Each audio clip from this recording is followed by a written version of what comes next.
Ya, ahora sí voy a grabar. Ok.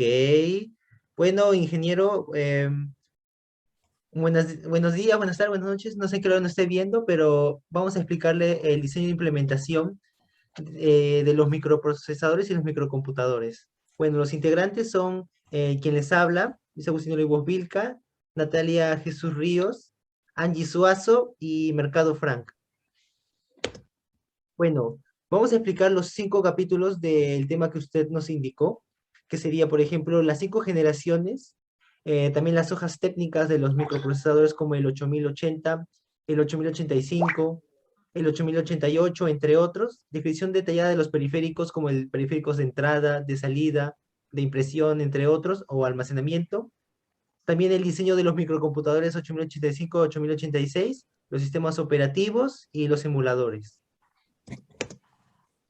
Bueno, en el capítulo 1, nosotros podemos observar que es la primera generación que estuvo entre 1945 y 1958.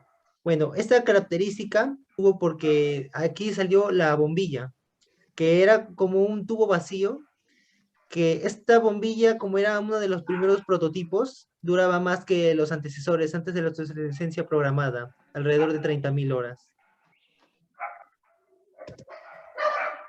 Ya. Bueno, los acontecimientos más importantes tenemos, por ejemplo, ENIAC, que fue desarrollado para cálculos de disparos de artillería, que también fue construido de 18.000 tubos, 70.000 resistencias, 10.000 condensadores y 6.000 conmutadores, y hacía algo de 5.000 sumas por segundo. Era una revolución para su época. También tenemos, por ejemplo, de EBDAP, que es un segundo computador programable, que también fue un prototipo de laboratorio, que ya incluía diseños e ideas centrales que conforman la computadora. Estas ideas hechas por el doctor Alex Kimis en 1949. También en 1951 tenemos la primera computadora comercial por Maunchy y Ecker, que fundaron la compañía Universal Computer, y su producto fue una máquina. Bueno, y el primer cliente fue el de la Oficina de Censo de Estados Unidos. En 1953 tenemos a la IBM 601, que era para introducir datos, que estos equipos reemplazaban las tarjetas perforadas que habían sido inventadas en los años de la Revolución Industrial, que eran a finales del siglo XVIII por el francés Jacquard y perfeccionadas por el estadounidense Hermann Göring en 1890. También en 1954 IBM continuó con otros modelos, que ya estos ya incorporaban mecanismos de almacenamiento, más como un tambor magnético, con lo que acompañó a la compañía y se convertiría en un dispositivo magnético. También tenemos la segunda generación. Esta generación se caracterizó porque tenía los primeros lenguajes de programación de alto nivel como el Fortran. Y bueno, esta generación ha empleado las válvulas de vacío en circuitos de las computadoras. Sus acontecimientos más importantes tenemos el uso de transistores, como que era que puede hacerse más pequeño, como que se quiera, y gastaba mucho menos energía. O el almacenamiento, que por ejemplo las computadoras de segunda generación utilizaban redes de núcleos magnéticos en tambores giratorios para el almacenamiento primario. Y en las aplicaciones, las computadoras, por ejemplo, almacenaban grandes cantidades de registros, como manejo de inventos que nominaba y contabilidad la Marina de Estados Unidos. Y esto lo utilizó también el primer simulador de vuelo. En la tercera generación, ¿qué podemos encontrar? Bueno, aquí eran mucho mejor que la segunda generación. Eran un poco más rápidas las computadoras y tenían más núcleos. Los acontecimientos más importantes fueron que, por ejemplo, en 1964 se introducía la familia de computadoras con la serie 360. También en 1965, Wilkes propone la memoria caché, que ya actualmente la usamos. Bueno, en 1968 fue la serie de IBM, el 360 85, que incorporaba este sistema. En 1968, las computadoras de Burroughs, B2500 y B3500, empezaron a usar estos chips. En 1969, Kennedy Thompson y Rennie Schill crean el sistema operativo UNIX en el laboratorio de ATA. y en 1971 IBM crea el disquete de 8 pulgadas. En la cuarta generación, nosotros podemos observar que, por ejemplo, aparece el microprocesador, que este permitía la integración de toda la CPU de una computadora en un circuito integrado. Y esta se utilizaba en tecnología de integración de los circuitos LSI. Los acontecimientos más importantes sería, por ejemplo, el de Apple Computer de Steve Jobs en 1969. También, por ejemplo, en 1980 de RadioShack, que es un computador a color llamado TRS-80, que fue el primer microprocesador de 32 bits en un solo chip. Y también en 1981 IBM introdujo su primer computador personal, que ya estaba basado en un floppy, el cual tenía un microprocesador 8088 de Intel y su memoria lo único malo era limitada, porque solamente tenía entre 128 a 256 KB de RAM. Bueno, aquí por ejemplo podemos observar los prototipos que teníamos, como el ejemplo de Apple I, que fue una de las primeras computadoras personales y la primera computadora en combinar un microprocesador con una conexión teclado y pantalla. También, por ejemplo, tenemos la última que sería la quinta generación. Bueno, a partir de esta generación no había mucha diferencia tecnológica, solamente en que se utilizaba incluso para algunas personas era básicamente tecnología de solo hay hasta la cuarta generación, pero la diferencia era la interconexión entre todo este tipo de computadoras, como mayormente las redes. Algunos ejemplos serían, por ejemplo, la inteligencia artificial, los hologramas, la nanotecnología, la fibra óptica, las redes inalámbricas, telecomunicaciones y, bueno, en mi opinión, el hecho más importante sería el de 1982, el cual del proyecto FGCS se inicia y recibe aportes por sectores de la industria y del gobierno. Bueno, y en las siguientes ramas de informáticas, aquí salió los primeros conceptos de inteligencia artificial, robótica, sistemas expertos y redes de comunicación. Como en, por ejemplo, en inteligencia artificial teníamos los juegos como juegos básicos de ajedrez. Gracias.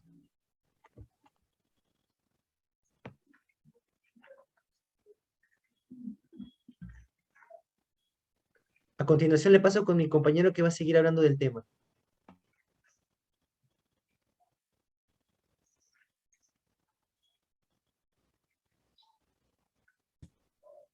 De acuerdo. Bueno, ahora yo voy a hablar sobre las hojas técnicas de los microprocesadores 8080, 8085, 8086, 8088, 186, 188, 286, 386 y la familia de los Pentium. Empezaremos con el 8080. Fue el primer procesador utilizado, fabricado en 1974. Tenía un bus de datos de 8 bits, un bus de direcciones de 16 bits y 7 registros de 8 bits de uso general, además de un contador de programa, un puntero de pila y registros de banderas. Su frecuencia de funcionamiento es de 2 MHz. Con el 8085 tenemos que no aportaba casi ninguna novedad con respecto al anterior y por lo tanto no merece mayor mención. El siguiente, por favor.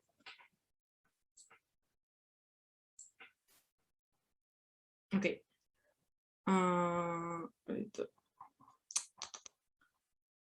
Tenemos el 8086 que fue fabricado en 1978, que es un procesador de 16 bits con un bus de datos de 16 bits, también un bus de direcciones de 20 y 7 registros de 16 bits de propósito general.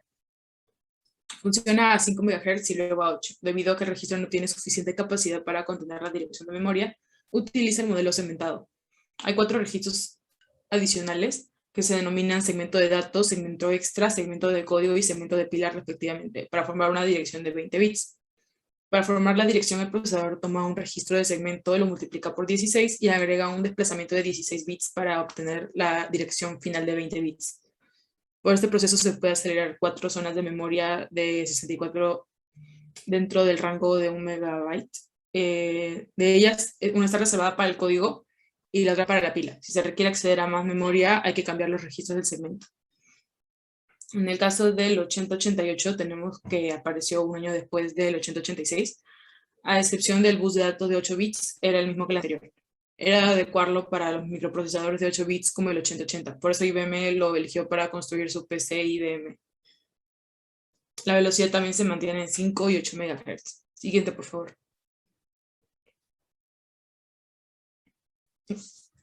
El siguiente miembro es la 80186, ya ha cruzado el mundo de PC y apenas atrae la atención de la gente. En comparación con la generación anterior, asume un ligero aumento de velocidad y no alquila a su fabricante por las mejoras conseguidas, por lo que se instala en muy pocos dispositivos. Sus buses de datos y direcciones son los mismos que los anteriores.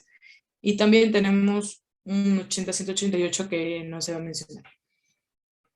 El siguiente es el 286, que es un avance importante de la historia de las PC. Fue lanzado a mediados de 1984 y como modelo AT y todos los modelos compatibles. Siguiente, por favor. Tenemos el 386, que fue lanzado en 1985. Más tarde fue conocido como el 386DX. En este caso, la mejora es importante, ya que lo principal fue ampliar el bus de datos, el bus de direcciones y los registros a 36 bits. En este caso es de gigabytes o más y no se necesita fragmentación. Además, las velocidades van de 16 a 0 y el modo protegido solo tiene acceso a mejoras de memoria que mejoran la compatibilidad en el modo real. Y ahora vamos a pasar a los Pentium, que fue lanzado el 22 de marzo del 93 con velocidades iniciales de 60 y 66. Transistores de 3.100.000, una caché interna de 8 para datos y 8 para dispositivos. Este es el sucesor del Intel 8086. Intel no lo llama 586 porque no puede ser una marca compuesta únicamente de números. Siguiente, por favor. No, ahora es el capítulo 3 que creo que le toca a Angie o a Uchi. Bueno, voy a reemplazar la parte de Angie Aguchim y voy a escribir acerca del capítulo 3. Bueno, en el capítulo 3, por ejemplo, es una descripción detallada de los periféricos de entrada y salida. Y también tenemos a su vez las de almacenamiento, comunicación y entrada, salida a su vez. Bueno, en la parte mecánica, bueno, básicamente está conformada por dispositivos electromagnéticos, como conmutadores manuales, relés, motores, electroimanes o servomecanismos. Y en la parte electrónica, por ejemplo, como su mismo nombre habla, serían los componentes electrónicos que podemos ver las resistencias, los diodos, las bombillas inductoras, los fusibles, las pilas, los transistores, entre otros. Bueno, ahora voy a describir los tipos de periféricos. En este caso vamos a ver los periféricos de entrada. Por ejemplo, el teclado. El teclado es un periférico de entrada que permite introducir órdenes o datos a la computadora o dispositivo digital.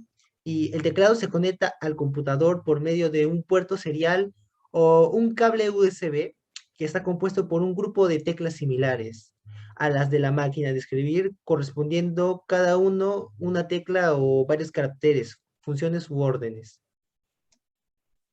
Bueno, y aquí, por ejemplo, podemos ver las partes del teclado que en sí las más importantes serían los bloques funcionales, como por ejemplo que serían todos los F1, F2, F3, F4, el bloque alfanumérico, el bloque especial, el bloque numérico, entre otros.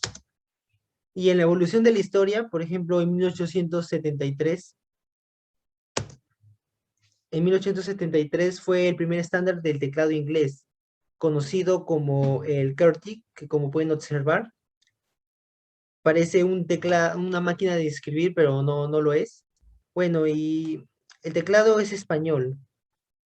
Bueno, tanto con su versión latinoamericana como su versión española, es un teclado QWERTY que se diferencia por el inglés solamente por representar la letra ñ. Bueno, ahora en la actualidad nosotros podemos observar que existen teclados hasta de proyección o teclados de membrana o teclados mecánicos que ofrecen mejores características que las demás, evolucionando en sí con su tecnología, como ya tenemos que observar los teclados de gamers. Bueno, ahora vamos a hablar en funcionamiento de el mouse. Bueno, el mouse antiguamente era el eje X y el eje Y se capturaban a través de la bolita. Era un dispositivo de entrada que servía para capturar coordenadas de eje X y eje Y. Y esta para mostrarla en el monitor. Bueno, en su funcionamiento depende de la tecnología utilizada. En este caso es la tecnología de bolita. Y la evolución del tiempo del mouse, bueno, por ejemplo, en 1967 salió uno de los primeros prototipos, que fue creado por Douglas Engelbart, que se desarrolló el primer prototipo. De redundancia, bueno, su función consistía que tenía dos engranajes que se registraban las posiciones horizontales y verticales del monitor. Y también tenemos el de 1970, que fue lo mismo, pero fue hecho por Telefunken. Y aquí ya incorporaba el sistema de bolita. También tenemos el teclado, por ejemplo, de 1973, que por ejemplo, su plus fue que tenía 3 botones en lugar de 2 botones. Y con esto ganaron más comercialización en el mercado. Y fue hecho por las computadoras de Xerox. También tenemos el de 1983, que este fue el que lo lanzó Apple, el cual era como una especie de modelo que se encontraba con diferentes tipos de materiales, como la esfera de goma y originalmente a una de metal. Fue un dispositivo muy caro en su época. También tenemos el mouse inalámbrico, que fue el primer prototipo creado en 1991, que fue la campaña de Logitech, que lanzó al mercado este mouse, que era por radiofrecuencia. También tenemos el modelo tradicional que ya todos conocemos, el de 1999, que fue hecho por Microsoft. El modelo se llamó Microsoft Intelligent Mouse. Este mouse era el típico mouse de oficina o escritorio que era de bolita y era muy comercial porque era de la marca Microsoft. Bueno, y ahora los periféricos de salida transmiten información desde el procesador o la memoria del ordenador mediante una transformación de señales eléctricas binarias o un lenguaje intangible para el periférico correspondiente. Bueno, por ejemplo, tenemos distintos parámetros, como los píxeles, que serían los cuadraditos donde dan la imagen, el tamaño, área útil, luminancia, tiempo de respuesta, IPS, tasa de Hertz, entre otros. Ya, por ejemplo, en la evolución del tiempo tenemos el monitor de 1991, que fue un monitor monocromático que solamente poseía el color verde. Luego seguía el monitor de 1981, que este monitor, su función era que tenía un plus que era como, podía poder también usarse como televisor. El monitor de 1984 tenía que conectarse con una entrada de video para así poder reproducir la pantalla, si no, no se podía hacer. Bueno, su resolución era muy baja porque solamente contaba con 64 colores y su resolución era de 640 por 350. Luego la evolución fue el de 1987, que su único plus era que tenía más píxeles, no tantos, pero como era más estirado, tenía en vez 640 por 480 y como su nombre lo indica, ya soportaba un puerto VGA. También tenemos el monitor de 1989 llamado SVGA, que su único plus que tenía era que este monitor tenía las entradas anteriores. Si, por ejemplo, tú podías ponerle la entrada EGA o la entrada VGA. Ahora tenemos, por ejemplo, las pantallas LCD, que es una pantalla plana y delgada que conformaba un número de píxeles o color monocromáticos.